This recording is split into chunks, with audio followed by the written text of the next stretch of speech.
Inshuti bene data ndabaramukije mu izina rya Yesu. Uno munsi n'umunsi mwiza Imana yaduhaye kugira ngo tubeho turiko dushingira intahe Imana. Tugarutse muri ca kiganiro canyu.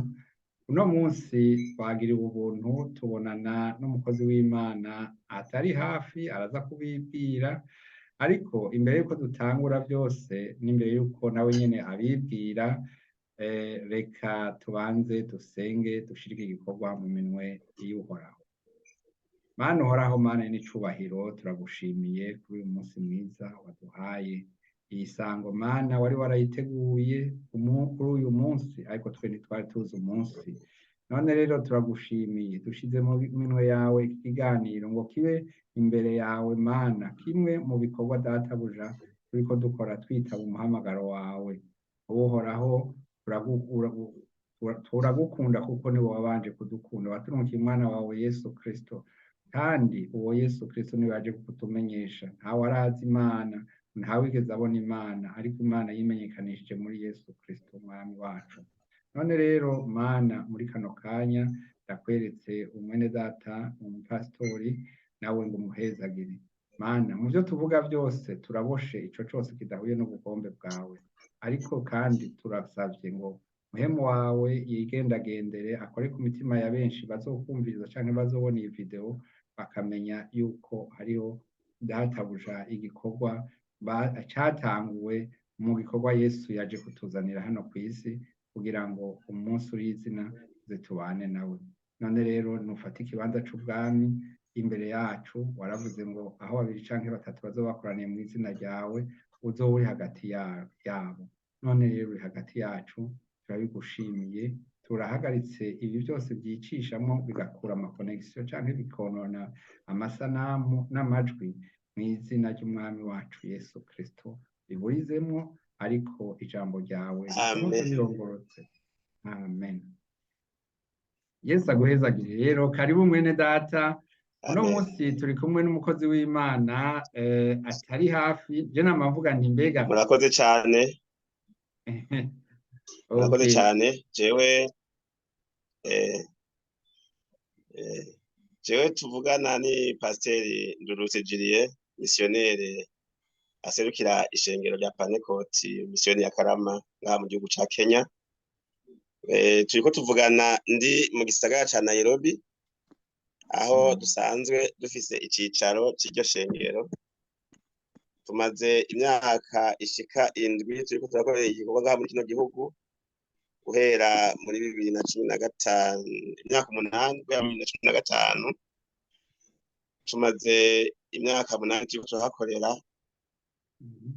Twatangurije igikorwa mu ntara ya Turkana iri mu gihugu ca Kenya, mu buraruko, aho iyo ntara iri mu bugaragwa ingana n'incuro 2 n'igice Uburundi, ikabibamwo abantu bakiri inyuma cane mu bintu vy'imibereho, cane cane no mu bintu vyo kwizera, kuko abo bantu tumaze gushikayo twasanze abamisiyoneri bagiye barahaca, hari abananiye kuhaguma bagasiga batangurira igikorwa bakaja bagita. Abantu rero ntibashobora guhinduka ngo baronke ababakurikirana hafi, baguma hafi. Tumaze gushikayo, twari dufise igikorwa twatanguriye mw'ikambi y'impunzi y'ahantu bita Kakuma. Muri iyo kambi y'impunzi rero harabamwo umuntu umwe umunyamuhamagaro Imana yavuganye nawe ko yoja gukorera mu baturukana. Hanyuma amaze kumva iryo jwi aca arahaguruka aragenda, atawuramutuma, atumwe n'ijwi ry'Imana.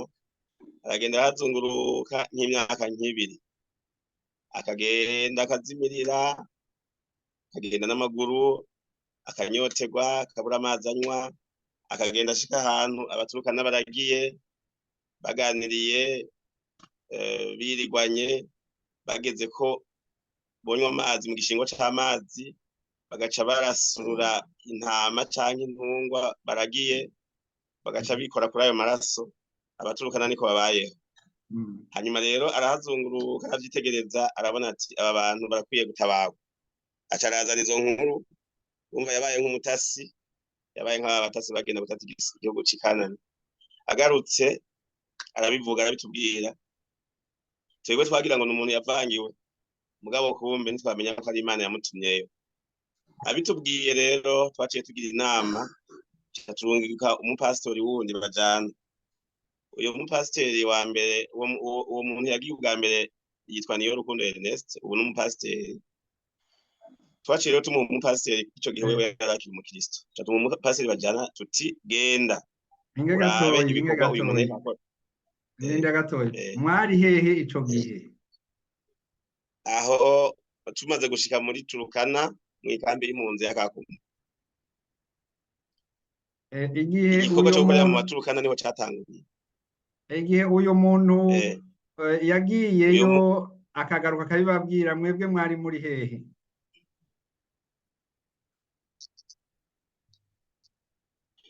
twebwe twari turi aho dukorera nyene mu nkambi y'Ikakuma mu nkambi y'impunzi ko niho twatangurije ishengero Yesu abahezagire nigeze kuba nganira n'abantu kandi n'ubundi arabisigurira ati erega ntugire ngo upfa no guhunga ni Imana yabatumye none rero ndabibonye biragaragaye hanyuma gushika ubu nahora nibaza none ni kuki bagiye muri kiriya gihugu reka nibutse abariko baratwumviriza ingene twamenye na Pasteur Julien ni umukozi w'Imana ava i Karama nkuko yabivuze ni muri Muyinga kandi iyo nayo ni misiyoni yavyawe na Gishiha na misiyoni ya Gishiha hanyuma mu kugira tumenyane hariho mu bahungiye aho Ikankuma ni Kankuma nyene harimwo abarungitswe ino barungitswe na UN kuza kuba ino canke na HCR hanyuma abo rero arabandagiza ati hari intama zacu zajiyo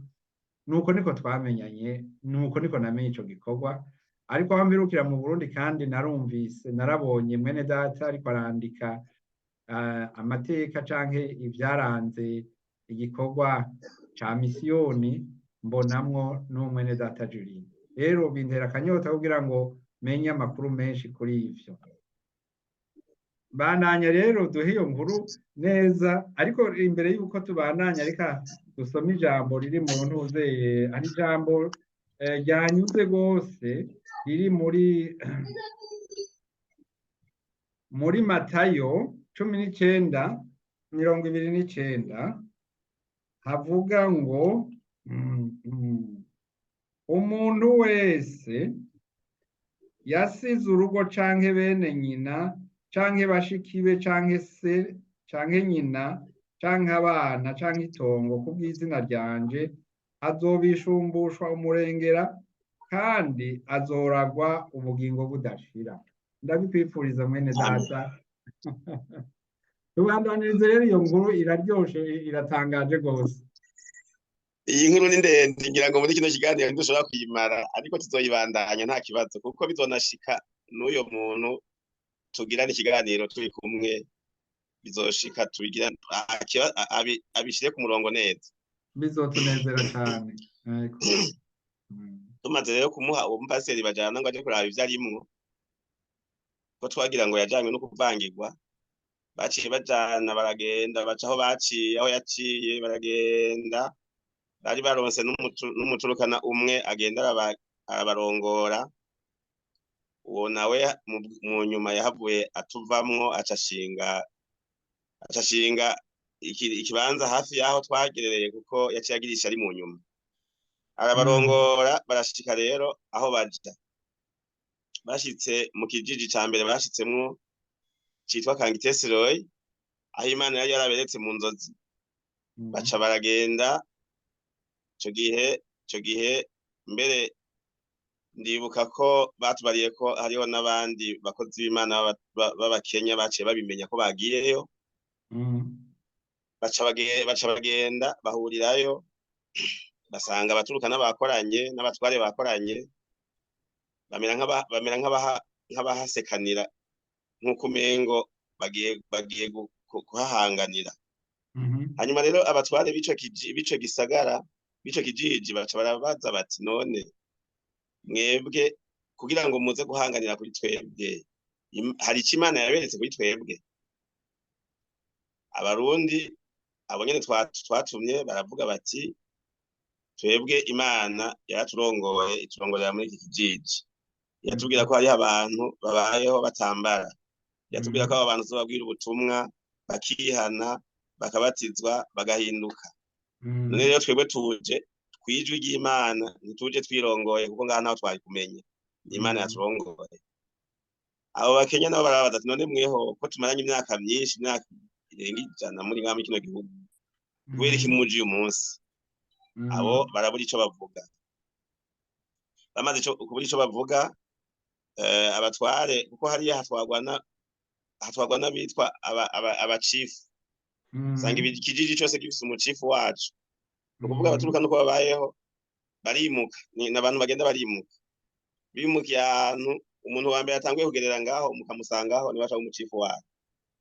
Umucifu rero aca arababwira ati nimutahe mwese, tuzobahamagara tuzobabwira.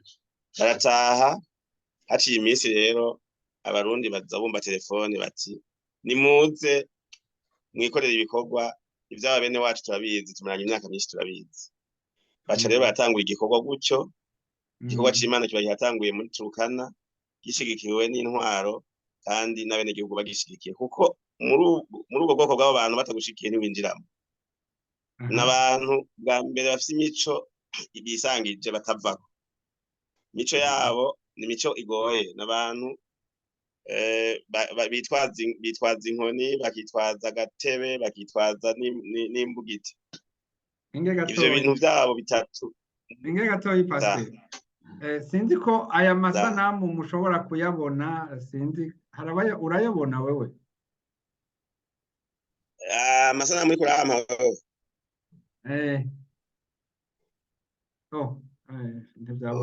Mbona wewe amasanamu. Mbona wewe amasanamu sitayabona. Aya murayabona?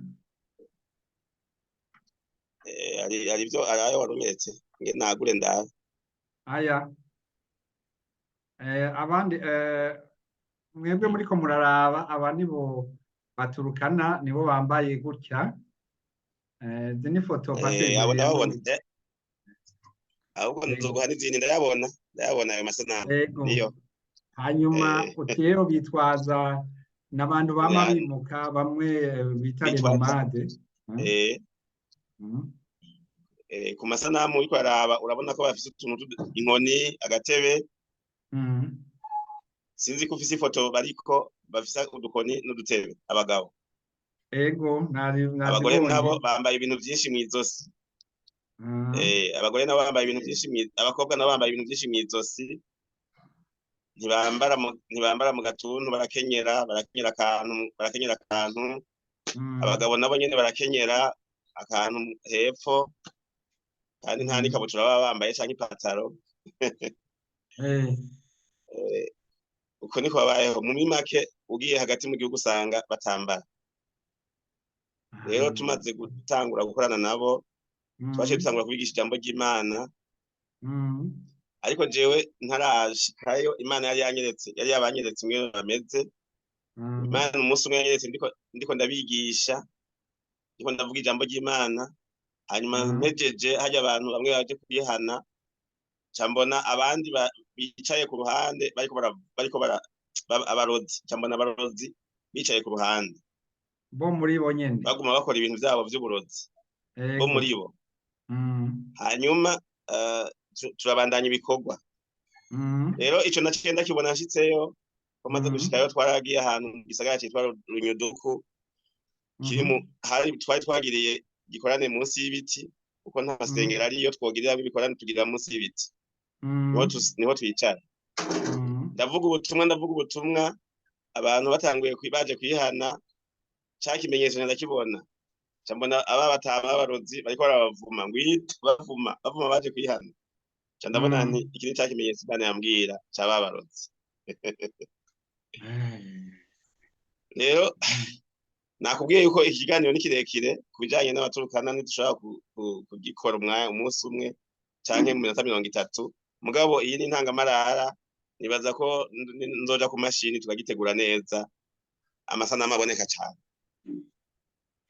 Ndiko Rero ndabaza ijambo none mubabwira rya mbere kuko ntibigeze bumva Imana. Twebwe hano hariho ubudasa kuko abantu bino novuga bimwe mu bakatolika bavuga ati barahunye, baraguye canke barahunye, barigeze kumva Imana mu mico yabo ya basekuru, barumvise Imana na cane cane inyuma y'ibiza vyagiye biba ngaha, abantu baragera ahantu bagakizwa bagakunda Imana, mugabo bamaze gutunga bagatunganirwa bagasubira bakayeba.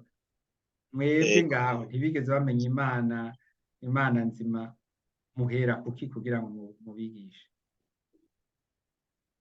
Twebwe umushinge wa mbere duherako nuko kubabwira Imana yariyo ko barakitubajije. Barakitubajije kandi jewe caramfashije cane kumenya ico noherako, kuko umunsi wa mbere twagomba kwinjirayo gutangura ari uwo munsi twari kubatiza abaturuka n'abambere. Jewe na bagenzi banje twaciye dupfungwa aho muri Turukana. Yari jewe n'abapasiteri 3 bamerekeje n'umukristo umwe yari yamerekeje, twari 5. Twaciye dupfungwa.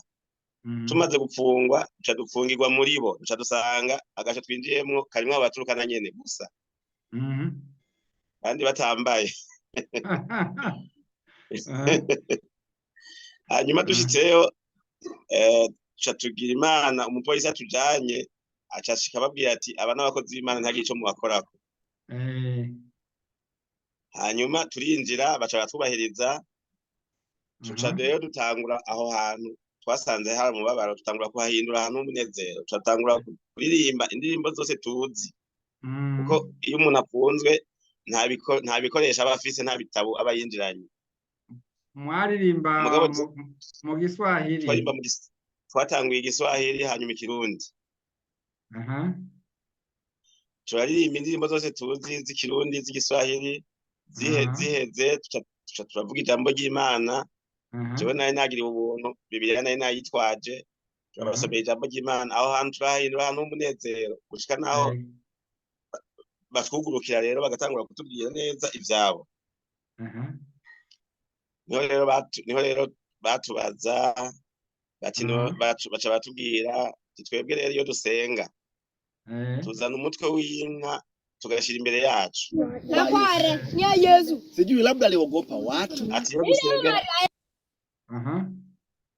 Ati iyo dusengera rero nk'umugore atavyaye tukabona aratwayinda, tuca twizera yuko ya mahembe y'inka twashira imbere yacu ica kigirwamana ico tanze umwana y'Amana, bo bayita Imana.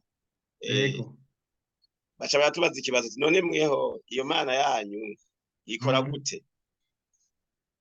Umva ko cari ikibazo kirimwo ubwenge, baraciye ubwenge naho umva ngo ntibambara, baraciye ubwenge. Hanyuma rero ku bushobozi bwa Mpwemu Yera turagerageza gucishura.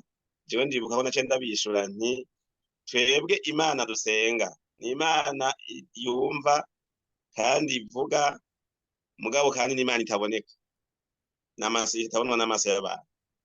Ndababwira nti ati iyo Mana rero dusenga twebwe niyo yashinze amategeko n'amateka aroranye atunganye ibihugu byose byo mu isi vyisunga mu burongozi bwavyo. Ati kandi ati n'ubu muri ngaha mu gasho itegeko ry'abapfunze riranditse muri Bibiliya. Nca rero ndabigisha kuri rya jambo riri muri Matayo 6 bivuga ngo guca mw'irembo rifunganye umenga niho naciye ndabigisha. Ndabigisha ndababwira nti aha umuntu wese ari ngaha arafise inzira yamuzanye. Ati kandi Imana irazi igituma turi hano. Mwebwe mwaje bamwe bafatanywe inkoho, abandi baraviyoye, abandi barivye, abandi barishe, niyo nzira mwazananye. Ati natwe twazananye inzira y'Imana yaturongoye kuri mwebwe kugira ngo tubarondere aho muri. Aha twaje ku mugambi w'Imana. Natwe inzira yatuzanye ni inzira yagiye iturongora kugira ngo tuze kubabwira ubutumwa ahantu muri, kugira ngo mubohoke mumenye ukuri. turababwira tuti rero Imana dusenga yarashinze amategeko n'amateka atunganye none mweho iyo Mana yanyu mushira imbere yanyu hari itegeko na rimwe mufise ryanditse mwa mwisunga bati ntari hari bati rero iyo si yo Mana Imana ikwiye gusengwa ni yashizeho amateka n'amateka aroranye abantu bisunga bakabaho ati kandi uwizeye arahinduka akahinduka icyaremwe gisha tugaca rero duhera kuri iryo jambo twababwira tuti umuntu yamaze kwizera ntasubira kugenda gusa ukaca amenya agaciro kiwe tugaca tubabwira tuti urabona igihe Adamu na Eva bakora icaha ko baciye bahinduka abantu bari gusa umuntu agendera mu vyaha aba yambaye ubusa ariko umuntu yamenye iyo Mana dusenga aribona ko ari umuntu w'agaciro acamenya agaciro kiwe rero twazanywe n'Imana kugira ngo tubigishe gutahura agaciro kanya kariko gutahura ko umuntu w'Imana akwiye gusa n'Imana akambara akabegwa akaja imbere y'abantu bakanezerwa akavuga ijambo abantu bagashima akaja imbere y'abantu nyine aberewe ati mugabo murabona ukuntu mumeze ntimushobora guhagarara imbere y'abantu ngo mugire ico muvuga ngo cumvikane aja ndamubaza none umeze uko woja imbere y'ikoraniro ukavuga ijambo canke woja imbere y'ikoraniro ukigisha kugira ngo ndabereke yuko ivyo bakora tubereke yuko ivyo bakora ari ibikorwa vyo mu mwijima Imana nayo ikorana n'abantu bakorera mu muco tubigisha rero dushingiye ku ijambo ry'umushinge nyene ryo kubereka iyo Mana iyo ariyo Imana yabaremye nuko igomba ko umuntu yaremwe amera tugahera ngaho ni buke buke kuko bafise imico igoye kuva gushingukako mugabo tugenda buke buke turatubabwira tuti umuntu yakiriye Yesu nk'umwami n'umukiza wiwe akabatizwa aca yakira mpwemu yera uwo mpwemu aca mwigisha ivyo akwiye gukora ati rero ivyo mpwemu w'Imana azobabwira mumaze kwakira ubutumwa muzovyakire niko vyagenze ntitwabakuye ivyo bintu ku nguvu ko ntavyo twari gushobora n'ubu bamwe baracavyambaye mugabo turafise abo mpwemu yari yamaze kugendera ubu. Amen. Nabonye video muri kubatiza n'umusore sinzi ko nk'urya ari umwana canke ari umuntu akuze ariko nabonye video muri kubatiza ari umukozi w'Imana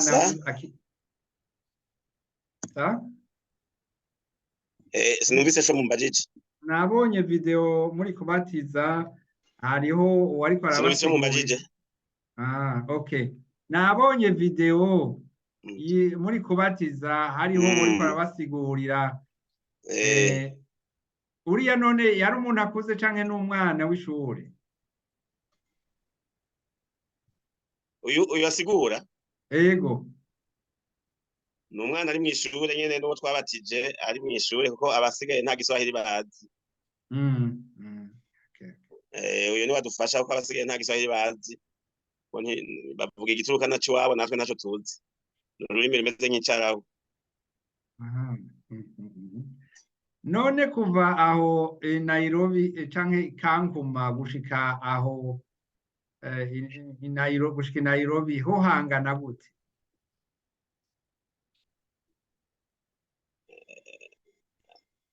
kuva Nairobi gushika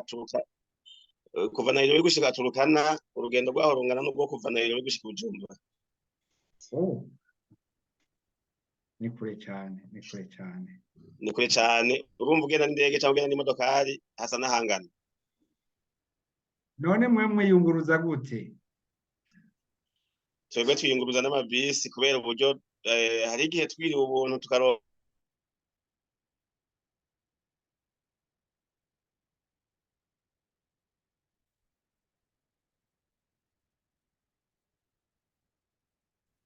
amasaha kuva Nairobi gushika Turukana muhagenda amasaha 26 n'amabisi ego kubera tugenda turahagarara nyene tutogenda direct ariko umuntu agiye direct ahagenda amasaha 19 umuntu agiye n'imodoka yiwe adahagarara ni kure kabisa hanyuma mu kuja mu kijiji naho aho tubasanga dukoresha amamoto niyo atujanayo kuko nta hantu hagoye gushika. Tugenda n'amamoto, niyo tugenda kurarayo tugenda n'amamoto, ibintu byose dutwarayo twitwara n'amamoto, ari matera, ari ibiki, amazi ko nta mazi ariyo, byose vyunguruzwa n'amamoto. Ubu none mwarahubatse ishengero? Twarubatse urusengero, sinzi ko warubonye, sinzi ko mu mafoto nakurungikiye ko hari ahantu n'urusengero. Mugabo niba atayo ndakurungikira ndarungika. Ngira ngo henge ndabe haru henge gatoyi ngira nuru harubona nga si rumwe ubwo ni rumwe. Oya inyereka neza, duza nko mu maso yawe, hafi y'amaso yawe, nkahegereye mu gikiriza turaye. Urabona hindukiza imashini, kare wari wahindukije ndabibona mugabo ntavyo mbona. Ubona iki? Umbona nta kintu mbona, mbona wewe. Hariho mbona wewe. Okay, hariho abantu bari kuri okay inda gatoye ni jewe nivyo hari ikintu ntakoze. Nivyo urantunga, hari ikintu nari nakuyemwo. urantunga ubu naho n'ubu ntibiraza mbona ifoto. Okay ndabona ego. Uru rusengero rero ubona, urusengero ubona ni rutoyi cyane, nagashure, nta hantu hari ishure, ariko turafise urundi rusengero runini ahantu dushobora kurara. Sindarukurungikira ndibaza aya mafoto n'ayakera, ndazakurungikira mu mashasha. Okay umukozi w'Imana, ibintu birantangaje, naje ndavyize gushasha. None mu mwanya wambwiye ko n'ubu muhava mufata urugendo mugende hariya nyene? Ubu tugiye mu bikorwa vy'i Nairobi, ko Nairobi naho twaruguruye ibikorwa. Ego turafise n'abashitsi. Bandanya. Urumva bamaze kudupfunga aho turukana, kandi twarabonye ko badufunginze nyene baduhora ubutumwa. Twaciye tusohoka muri ako gasho dufashe ingingo yuko tuguma tugenda i Nairobi kuguruzayo ibikorwa kugira ngo ntibazosubire kudupfungira kure y'igisagara, kuko hariya ni mw'ishamba, nta n'umuntu amenya kuri mu gasho. Twaciye dufata ingingo rero yo kuduga mu gisagara i Nairobi kugira ngo abariho dushire icicaro c'ishengero, kugira ngo tuvuye mu Burundi turonke aho turuhukira. Okay. Yego. Murakoze cane, Yesu abahezagire. Nkuko wabivuze, ikiganiro ni kirekire kandi kiraryoshe, hari ibintu bitangaje vyinshi. Nashaka mutubwire ingena ngaho i Nairobi hariho abantu kumbure n'abakristo baza ntibamenye aho muri, hanyuma ntibamenye ingene babashikira, kandi sabo gusa n'abari kure kumbure y'ibiyaga nabo bashobora kwipfuza kubana namwe. Birumvikana, ngira ngo twese twabitahuye yuko iki gikorwa murakoze cyane, izimvye cane. Ego navyumvise. Murakoze cyane kutubaza ico kibazo. Mu by'ukuri iki gisagara ca Nairobi kirimwo amahanga menshi, kirimwo abantu bavuye muri Kongo benshi, kirimwo bavuye mu Rwanda benshi, kirimwo bavuye mu bindi bihugu. N'ikimenyamenya nuko mu bo tumaze kubatiza harimwo Abagande, ego n'Abakenya. Ngaho i Nairobi turafise abo twamaze kubatiza, ariko kandi turafise n'Abanyarwanda turi kumwe. Hanyuma rero mugabo Abarundi nibo benshi, kuko benshi baje ino baramenye Imana, abandi nabo baza batarayimenya. Abayimenye bagaca baza barabaha ubutumwa, abo bahaye ubutumwa rero baca baza twabatiza, twabigisha, twabatiza. Dufise ishengero rero 98% n'Abarundi. abakenya ntibaragwira mugabo ubu turiko turasenga kugira ngo abakenya baba ari baba benshi gusumba abarundi, namwe nuko dufasha kudusengera kuko turonse abakenya benshi niho bwa butumwa wa muco uva mu Burundi uzoba uri kurakira amahanga. Nivyo vyifuzo vyacu nkuko muri Turukana vyagenze, kuko hariya muri Turukana aho vyarakunze. Ubu umuco uri kuragenda turiko twagura umuco uri kuragenda bashikiye. Ariko no ngaha mu gisagara ca Nairobi canke mu bindi bisagara vya Kenya hirya no hino, kuko hariho n'ikindi gisagara twatanguye umurimo citwa Busia kiri ku mupaka w'Uganda na Kenya. Biragaragara yuko ubutumwa babukeneye, ubutumwa bubohora, kuko twebwe ubutumwa dutanga si ubutumwa busa n'ubu bariko bararonka mu mashengero yabo, kuko aya mashengero yose aho maze kubaza nta na hamwe bariko baravuga ubutumwa bwo kwihana no kwatura ivyaha no kwihana no guharigwa. Bariko bavuga ubutumwa bw'imigisha, ubutumwa bwa prosperite. Natwe ubutumwa twazanye ni bumwe bw'umwimerere bwa Pentecote nyene ya kera uko yatanguye.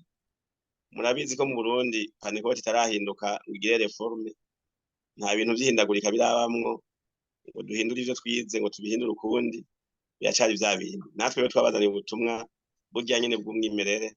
Gushika isaha turabona ko muri kino gisagara no mu mashengero hari ni menshi cane, ariko ubutumwa turiko turatanga nta buhari. Ikimenyamenya nuko hariho umukenya umwe yihanye yashinze intahe, yatubwiye ko yazungurutse amashengero menshi, ariko kandi ko atashengero yari bwabone nk'iri ry'iwacu rimuruhura umutima. Ico nico kimenyamenya cerekana yuko ubutumwa twazanye abantu bazobwemera bakabwakira buzobabohora bakava mu mwijima bakaja mu muco. Amen, amen. Akabazo ka nyuma ni gatoyi. Biravugwa kw'isi yose muri kino gihe ko Yesu ari hafi. Ivyo baravyibaza nabo abari ngaho? Abari ngaha muri Kenya, cane cane muri Kenya itari Turukana, barabizi ko barigishijwe cyane ijambo ry'Imana. Umuntu wese yaciye mu ishure mu gihugu ca Kenya yarigishijwe ijambo ry'Imana cane, uko mu mashure yabo barabishimikirako. Ni naco gituma basubiye inyuma mu mutima, baboneka ko bazi vyinshi mu ijambo ry'Imana mugabo batavye agakiza bazi amajambo mugabo ntabazi ivy'agakiza. Ivyo rero vyuko Yesu azoza baravyize mugabo uyu munsi ntibaragishinga. Uyu munsi ivyo barimwo, uyu munsi biraboneka yuko bakobeteje cane mu bintu vyo kurondera amafaranga, kuko n'uwo bahaye akazi baramubuza gusenga ku munsi w'Imana, baramubuza umwidegemvyo wo gusenga. Nivyo bimenyetso bitwereka yuko bari kure cane yo kumenya ivyo mu muzo wa Kristo ko ari hafi. Urakoze cane, ndagushimiye cane Pasiteri Julien Ndururutse. Utugiriye neza, utuganiriye amakuru yo muri Kenya ya misiyoni y'ikarama muri Kenya. Twararose intahe y'abaje no muri kino gihugu c'Ubudagi ndimwo, nabo batubwira ku bikorwa muriko murakora hariya. Yesu abahezagire. Imbere yuko duheza nobasaba ngo musenge kugira ngo igikorwa caguke kandi benshi baze bamenye Imana, eka mbere mwagure n'imbibi Imana ibagurire n'ahandi hose hari za misiyoni canke abatarashikirwa bashikirwe, kuko ijambo nababonyemwo n'ijambo riri muri rivugwa muri Matayo 24:14 ritubwira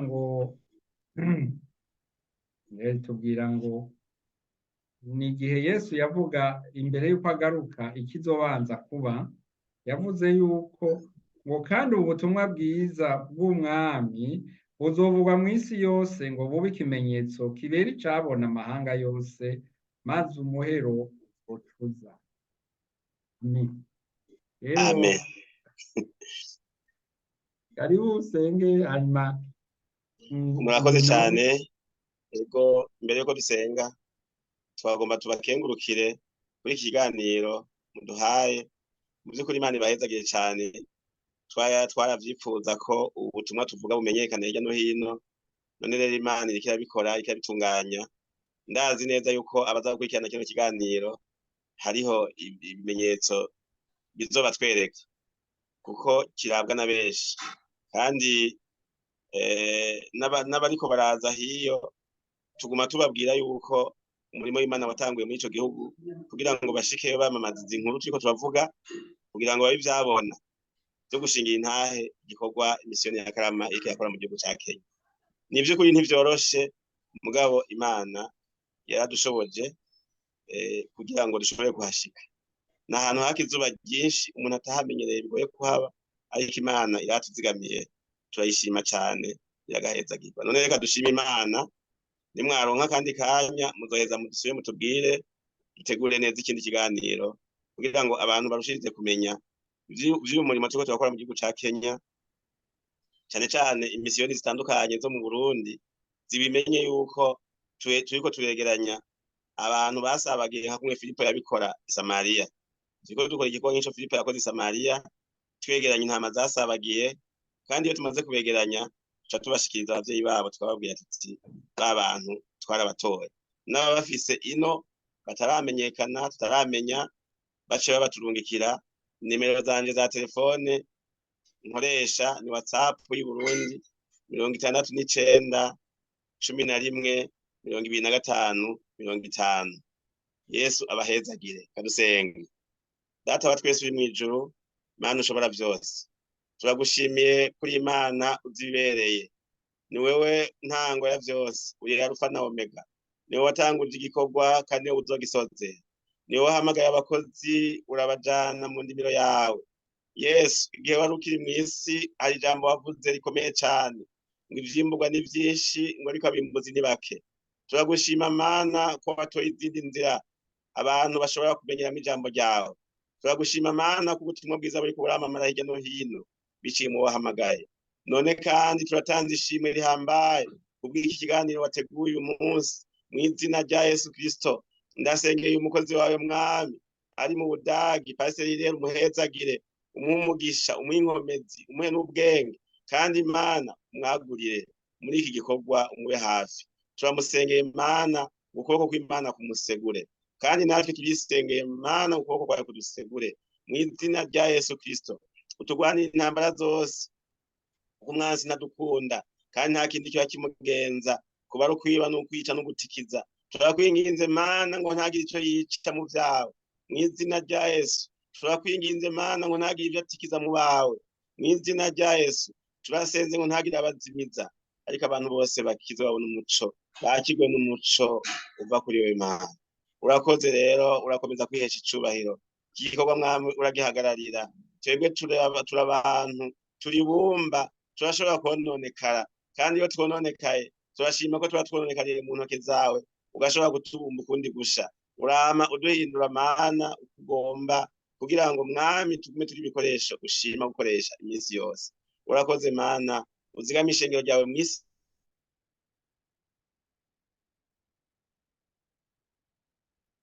nkuko wadutumye twebwe tubikora.